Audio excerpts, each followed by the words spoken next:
Hello, viewers. So, we all know that monks are pretty good at unarmed attacks, but they're built around after all. However, at the end of the day, monks are a defensive class. Their saving throws are the best stat after all. What if we wanted a little more offense, and to be able to do things that a monk can't? Enter the fighter.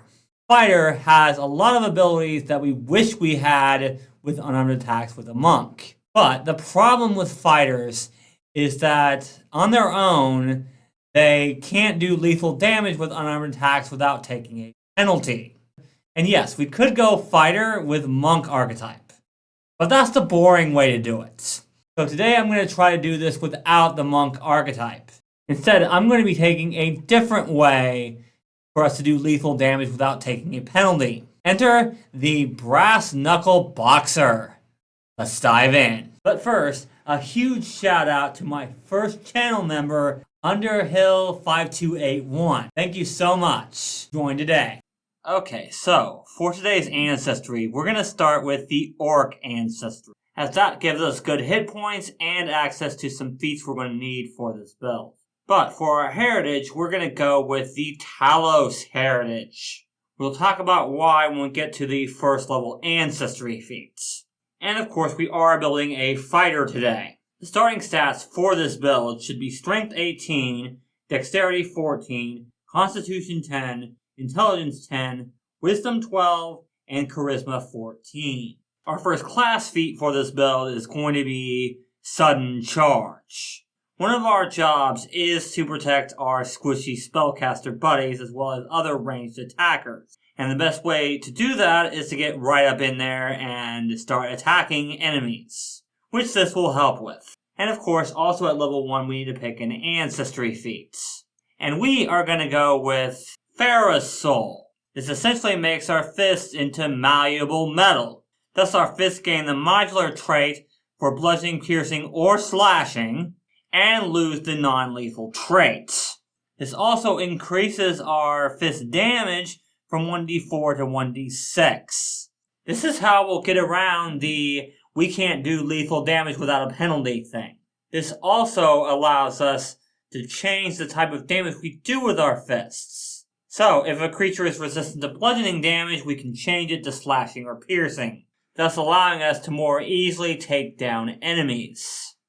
For level 2, it's time for Combat Grab, because we are definitely going to have a hand free since we're attacking unarmed. This does have the press trait, so we do have to be suffering from a multiple attack penalty to use this. However, we can strike, and if we hit, we automatically grab the creature.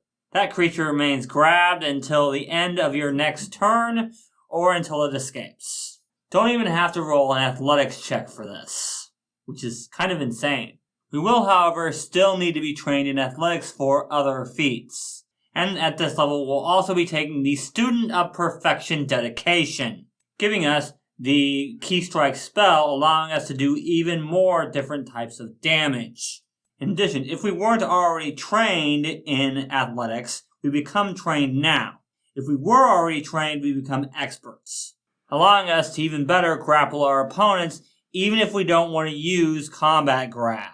Of course, for general feats, we'll want to pick up, of course, Toughness, Die Hard, and Kenny Ackman, this time for our will saves. But we will also need Fleet, and most importantly, Ancestral Paragon for Orc Ferocity.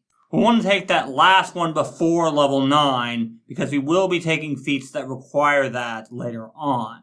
But overall, Orc Ferocity just helps us stay up when we would normally fall down. For level 4, it's time for Intimidating Strike, allowing us to frighten foes if we hit.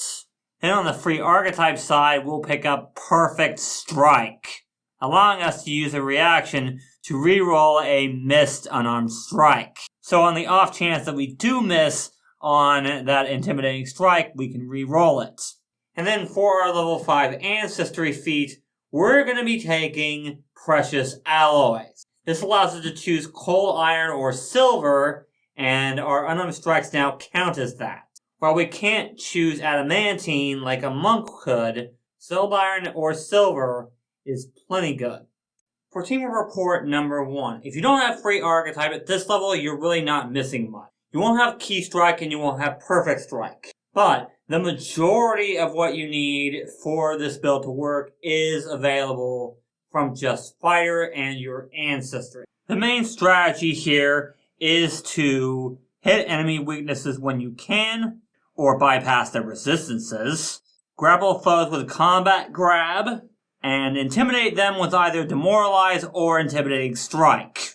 Although you're much better off using intimidating strike, because that you can use on an enemy multiple times, whereas demoralize you can't.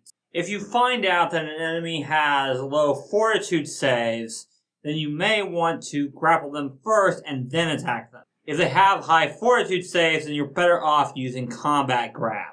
And of course, use sudden charge to get right up in the enemy's face, as that is 100% where we want to be for this build. Bottom line, try to get a status penalty from frightened and a circumstance penalty from grappled at this level. Okay, as usual, I'm going to go through the rest of these feats really quickly. So at level 6, we're going to take Dazing Blow, so we can stun people we have grabbed. Then Perfect Key Adept, so we can get our first elemental focus spell. Which school you pick is ultimately going to depend on your party and what you're facing. Although, if you want to go full roleplay into this build, then Untwisting Iron is the way to go. For level 8, we want to take Disorienting Opening, allowing our allies to hit the target more frequently when we hit them with an attack of opportunity, because we're not always going to be able to grab opponents, which is why we're taking this and another feat we're going to take in a little bit here. But next up is the Martial Artist Dedication. The dedication itself won't give us access to anything that we don't already have. However, it will give us access to the stance we're going to be taking for this build. So that's why we're taking it. At level 9, since we took Orc Ferocity on the general feats side of things, we can take Undying Ferocity. This gives us temporary hit points whenever we use Orc Ferocity, which is a fantastic way of staying up. At level 10, we've got a very important feat with Agile Grace. Remember, unarmed attacks are agile weapons, which means we can use this feat to hit with them even more. And of course, I said we were going to be taking a stance, and we are with Wolf Stance. Even though we're pretty good at grappling opponents, we're still going to want to trip some opponents so that they trigger that attack of opportunity and our disorienting opening. Then we'll need Spring Attack, so we can easily attack 2 enemies in a round. And Wolf Drag will make it even easier for us to knock foes prone. And for our level 13 Ancestry feat, we're going to go with Incredible Ferocity, allowing us to use Orc Ferocity once per hour rather than once per day. Then we'll also need Stance Savant, so we can go right into our Wolf Stance at the beginning of combat. And Perfect Key Expert will give us another focus spell. Then we need Whirlwind Strike, just in case we get surrounded by enemies. And Perfect Resistance will give us some resistance to certain types of damage, which is another way we can stay up more effectively. For our last Ancestry feat, we're going to go with Metallic Skin. This is so if we're low on health, we can hunker down and make it harder for enemies to take us out. This does, however, lower our speed, which is why we only want to use this when we're low on health, or if we don't need to go anywhere. There isn't a great level 18 feat for this build, so we're just going to take Shatter Defenses, which is a great combo with our Intimidating Strike. And we'll also need Perfect Key Exemplar for yet another focus spell. And finally, for level 20, we're going to take Boundless Reprisals, allowing us to use our attack of opportunity pretty much whenever anyone triggers it. And lastly, we are going to take Perfect Key Grandmaster for our final focus spell. For Teamwork Report number 2. If you don't have free archetype, then you're not going to be able to get the stance or the key spells. But you can still be 100% a great boxer. You're still going to be able to grab people and intimidate them. but you won't need stance savant because you won't have a stance. In that case, I recommend you take guiding finish.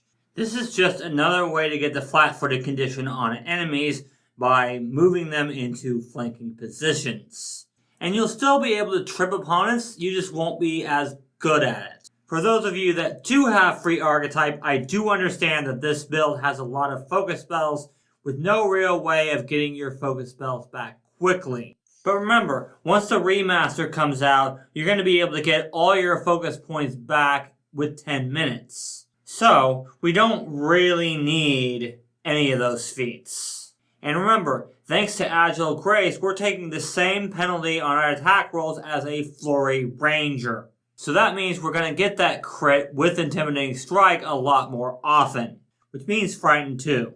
But make sure that you guys stay tuned to this channel because the deep dive into the 2 brand new classes is happening Friday. My plan is to go live at about 4 p.m. Central Time.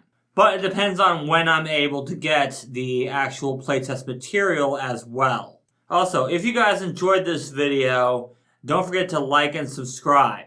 As well as check out the links in the description below for my Patreon, as well as my social media. Thank you guys so much for watching, and until next time, teamwork is vital.